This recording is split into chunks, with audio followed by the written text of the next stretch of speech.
बिहार में मंदिरों और धार्मिक स्थानों की कमी नहीं है। पटना समेत तमाम जिलों में लगभग हर भगवान के मंदिर भरे पड़े हैं। उतनी ही संख्या में शिवालय भी हैं। हर मंदिर की अपनी कथाएं हैं, अपनी मान्यताएं हैं। मंदिरों में भगवान के पूजा या दर्शन करने से लोगों के सारे कष्ट दूर हो जाते हैं। ऐसे में 5 PM के 5 का तड़का में हम आपको बिहार के टॉप 5 मंदिरों के बारे में बताएंगे जिनकी ख्याति दूर दूर तक फैली है।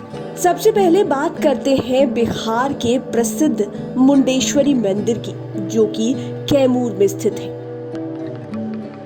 सबसे आश्चर्य की बात तो यह है कि यहाँ बिना रक्त बहाए ही बकरे की बलि चढ़ जाती है। किंवदंती यह भी है कि आप मां की मूर्ति पर अधिक देर तक अपनी नजर टिकाए नहीं रख सकते हैं। इसी मंदिर परिसर में एक पंचमुखी शिवलिंग भी है, जो कि दिन में 3 बार अपना रंग बदल लेता है, यानी कि तीनों पहर। मां के इस मंदिर को शक्तिपीठ भी कहा जाता है। इसके बारे में कई बातें प्रचलित हैं। पहाड़ों पर मौजूद मां मुंडेश्वरी मंदिर पर पहुंचने के लिए तकरीबन 608 फीट ऊंचे पहाड़ की चढ़ाई करनी पड़ती है।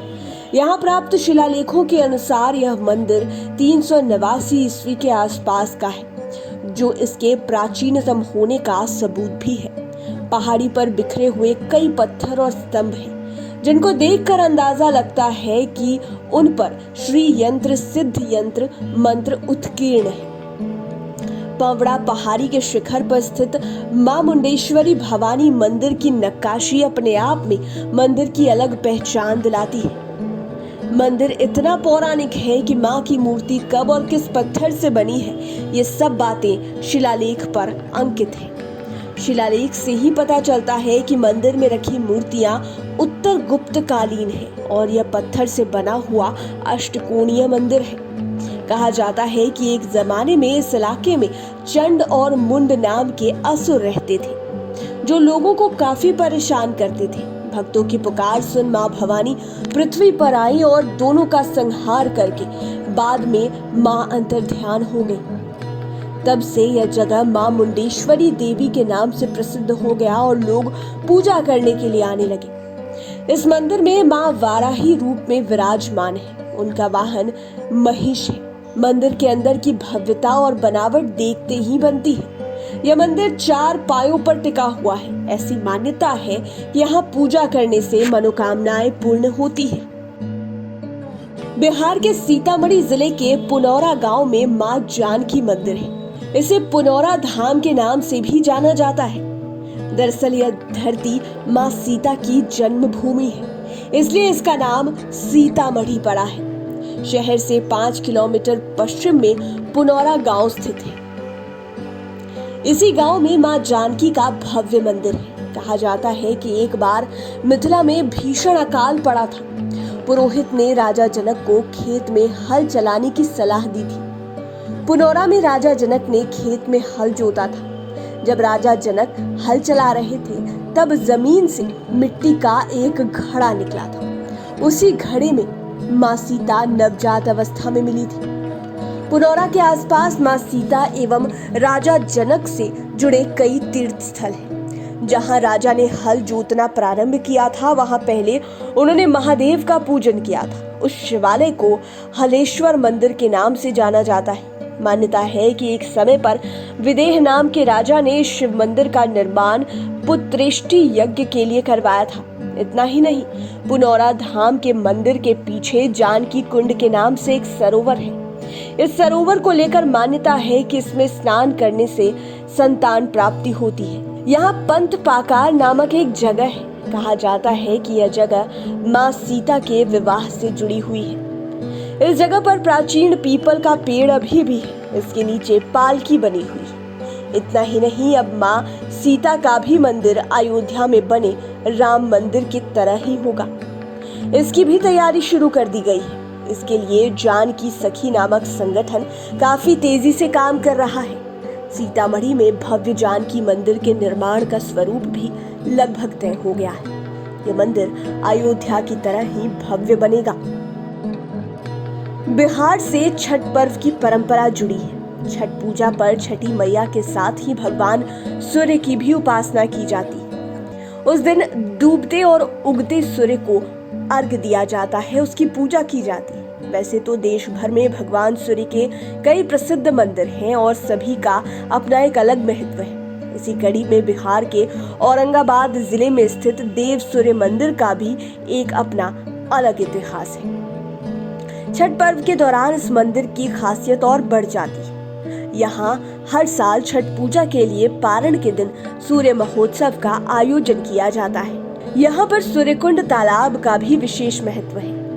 कहा जाता है कि देवासुर संग्राम में जब असुरों के हाथ देवता हार गए थे, तब देव माता अदिति ने तेजस्वी पुत्र की प्राप्ति के लिए देवारण्य में छठी मैया की आराधना की थी। तब प्रसन्न होकर छठी मैया ने उन्हें सर्वगुण संपन्न तेजस्वी पुत्र होने का वरदान दिया। इसके बाद अदिति के पुत्र त्रिदेव रूप आदित्य भगवान हुए, जिन्होंने असुरों पर देवताओं को विजय दिलाई। कहते हैं कि उसी समय से देवसेना षष्ठी देवी के नाम पर इस धाम का नाम देव हो गया और छठ का चलन भी शुरू हो गया। यह भी कहा जाता है कि यहाँ भगवान सूर्य 3 स्वरूपों में विराजमान है। पूरे देश में यही एकमात्र सूर्य मंदिर है जिसका मुख पूरब की ओर न होकर पश्चिम की ओर है। मंदिर के गर्भगृह में भगवान सूर्य ब्रह्मा, विष्णु और महेश के स्वरूप में विराजमान है। गर्भगृह के मुख्य द्वार पर बाईं ओर भगवान सूर्य की प्रतिमा है और दाईं ओर भगवान शंकर की गोद में बैठी हुई प्रतिमा। ऐसी प्रतिमा सूर्य के अन्य मंदिरों में देखने को नहीं मिलती है।